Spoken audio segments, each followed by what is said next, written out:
And that is the brand new 2012 Honda Civic Si. This is the 9th generation Honda Civic, and this is their new Si high performance model. And notably important about this car is a new 2.4 liter 4-cylinder engine. Basically the same engine used in the TSX. It's got a lot more torque, a little bit more horsepower.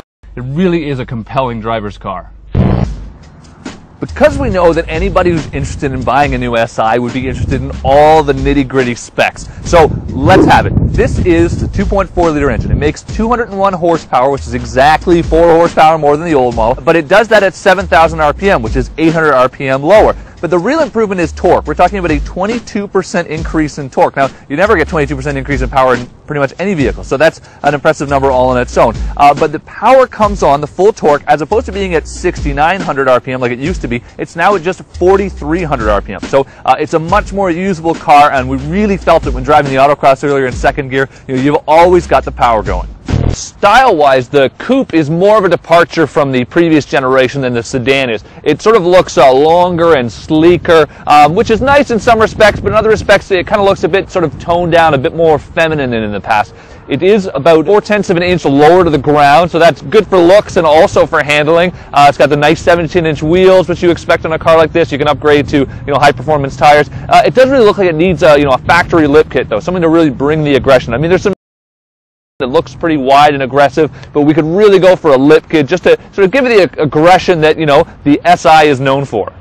As we experienced on the autocross and driving around on the regular street, the car is a hoot to drive. Honda beefed up some other components. We're talking about some things like front sway bars 1 millimeter thicker, and the rear sway bar is actually 4 millimeters thicker. And that really helps to deliver the sort of lift throttle oversteer that front wheel drive cars really need. Like previous generation cars, it also comes with a good old-fashioned mechanical limited slip differential. We really find when driving this car, even with the traction control on, it really, it doesn't come on very often because the system does such a good job of distributing power to the appropriate wheel that you just don't feel it kick in all that often.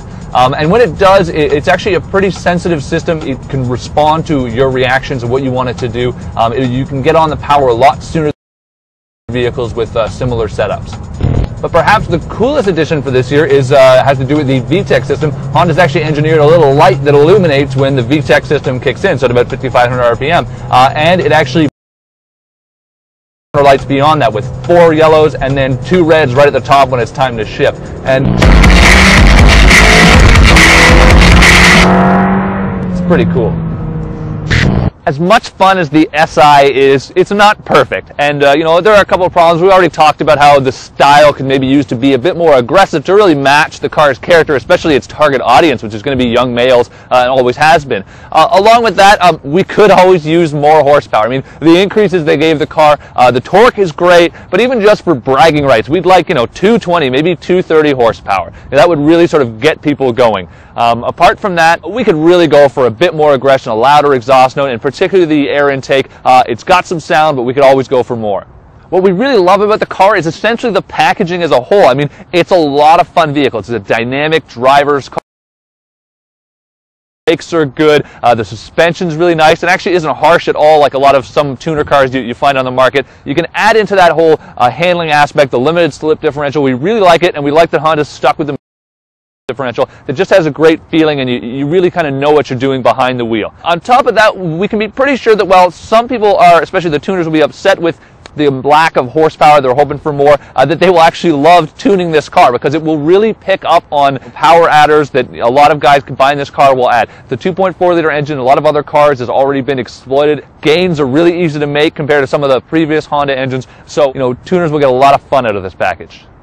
True, the new Si is not a dramatic step forward for the brand or the car, but it's really because the 9th generation car in general is an evolution of what we've been seeing in the past, and that's because they really were such solid vehicles to begin with.